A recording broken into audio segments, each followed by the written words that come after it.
शहर और गांव के बीच का फर्क तो हम कई दफा सुन चुके हैं, समझ चुके हैं, लेकिन अभी एक और फर्क सामने आने लगा है और वो है बच्चों को लेकर के। ये स्टडी सामने आई है कि अगर शहर के बच्चे और गांव के बच्चों की तुलना की जाए तो शहर के बच्चों की हाइट कम होती है गांव के बच्चों की तुलना में, और उनका वजन बहुत ज्यादा बड़ा हुआ होता है जितना उस एज में नहीं बड़ा होना चाहिए। क्या कुछ कारण है इसको लेकर के ज्यादा बात करने के लिए डॉक्टर स्वाति इस वक्त हमारे साथ हैं। तो बहुत बड़ी सवाल एक बार फिर से खड़ा हो चुका है, क्या कारण है? ये जो चाइल्डहुड एज होती है बहुत ही वल्नरेबल एज होती है, जिसमें बच्चे काफ़ी फिजियोलॉजिकल, मतलब उनको काफ़ी फिजिकल चेंजेस होते हैं उनकी बॉडी में, बहुत सारे साइकोलॉजिकल चेंजेस होते हैं। तो अलोंग विद द एज और जो बहुत सारे चेंजेस होते हैं, लाइक बच्चों की वाटर प्रपोर्शन में चेंजेस होते हैं, उनके मसल टिश्यू में चेंजेस होते हैं, उनके फैट में चेंजेस होते हैं, ओवरऑल जो उनका स्केलेटल स्ट्रक्चर होता है वो चेंज होता है। अगर हम देखें गांव और शहर में, तो शहरों में गांव की तुलना में जो बच्चे हैं they are mostly on the screens, उनकी फिजिकल एक्टिविटी जो है वो कम्प्लीटली निल हो गई है। और पेरेंट्स, क्योंकि बच्चा बढ़ रहा है तो बच्चे को खाने में ज़्यादा खाना दे रहे हैं, इररेस्पेक्टिव ऑफ टेकिंग केयर की प्रॉपर न्यूट्रिशन जाना, वो उसकी बस कैलोरीज बढ़ा रहे हैं, like giving him more of fatty food या ज़्यादा स्टार्ची फूड। जबकि इस टाइम पे बच्चों को एट दिस टाइम जब उनकी ग्रोथ हो रही है तो उन्हें हाई प्रोटीन और कैल्शियम की ज़्यादा ज़रूरत होती है in comparison to fat and carbohydrate. वो भी हम देखते हैं कि गांव के बच्चे उतना बर्गर पिज्जा नहीं खा पाते हैं।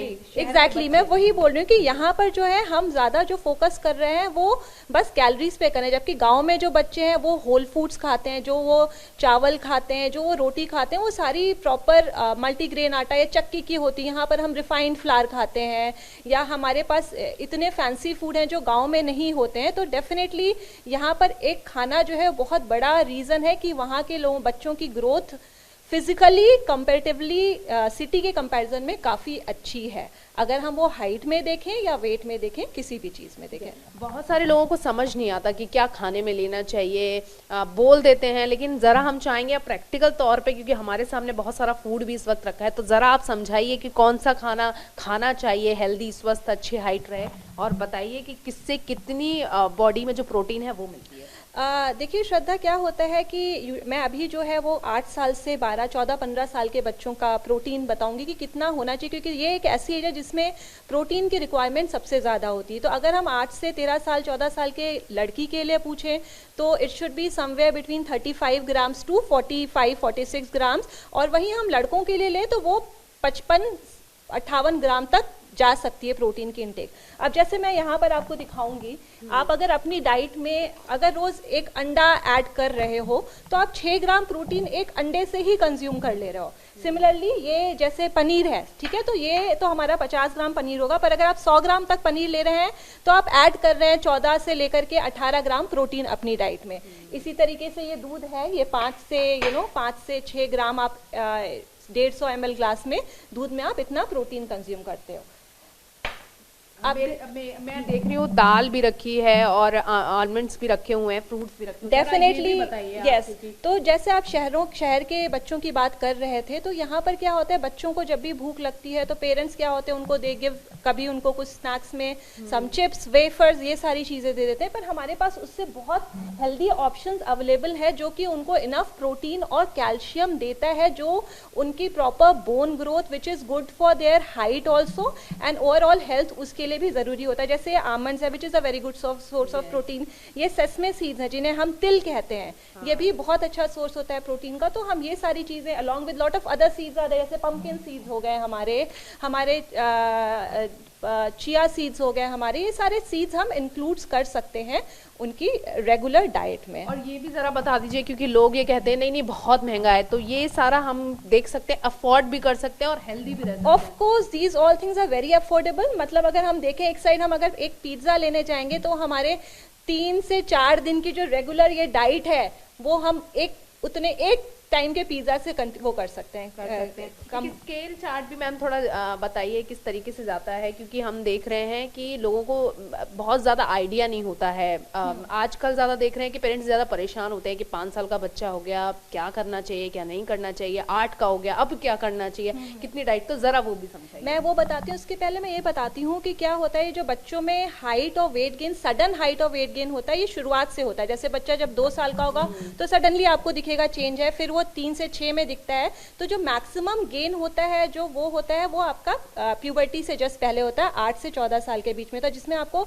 सडनली एक लड़के की हाइट बढ़ जाएगी, या गर्ल्स जो है they gain lot of weight, right. So सब में, सारे एज में, ग्रुप में सब डिफरेंट आपकी रिक्वायरमेंट होती है, न्यूट्रिशनल रिक्वायरमेंट होती है। तो मैं उसको आपको एक बार चार्ट भी दिखाना चाहूंगी। ठीक है, तो ये देखिए जिस तरीके से ये चार्ट अभी दिखा रहे हैं, और अभी आपको ये बताया कि कौन कौन से जो फूड्स हैं वो लेने चाहिए, कितना फायदेमंद करते हैं, और इसी के साथ ही नॉर्मल उन्होंने कहा कि देखिए आप दूध लीजिए, पनीर लीजिए, दाल खाइए, बादाम खाइए, और जो बाहर का जो फूड्स है जिनसे बहुत ज्यादा कैलोरी बढ़ रही है, बर्गर, पिज्जा, और कई बार स्टडी में भी सामने आ चुका है कि बर्गर, पिज्जा का खान पान बहुत कम कर देना चाहिए। तो एक बार जरा मैम स्केल भी बताइए। तो ये जो है, ये स्केल मैं दिखा रही हूँ, ये हमारा 6 से 12 साल के बच्चों का है। आप इसमें देख लीजिए।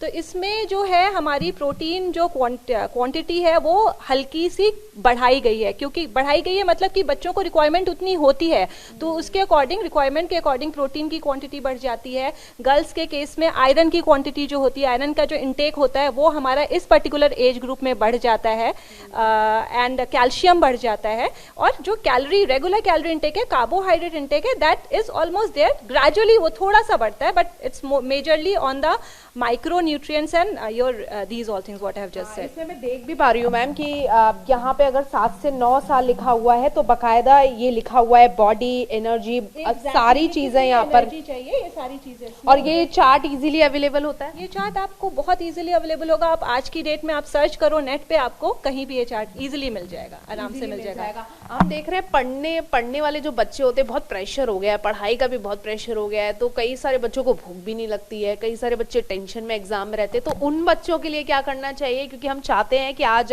पूरा लोगों को पता चल जाए कि हमारे बच्चे के लिए क्या हेल्दी जरूरी है, क्या करना चाहिए, किस वक्त क्या करना चाहिए, ये बहुत बड़ा सवाल है। श्रद्धा, देखो सबसे इंपॉर्टेंट चीज अगर हम न्यूट्रिशन की बात करें तो balance nutrition I will always advice, चाहे वो किसी भी एज ग्रुप का बच्चा हो, चाहे वो किसी भी एज ग्रुप का अडल्ट हो, right.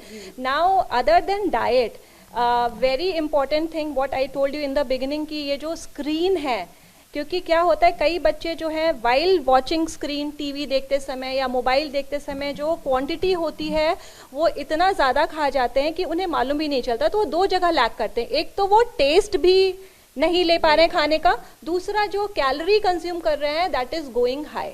So that is one thing. Sleep, proper sleep is also very important.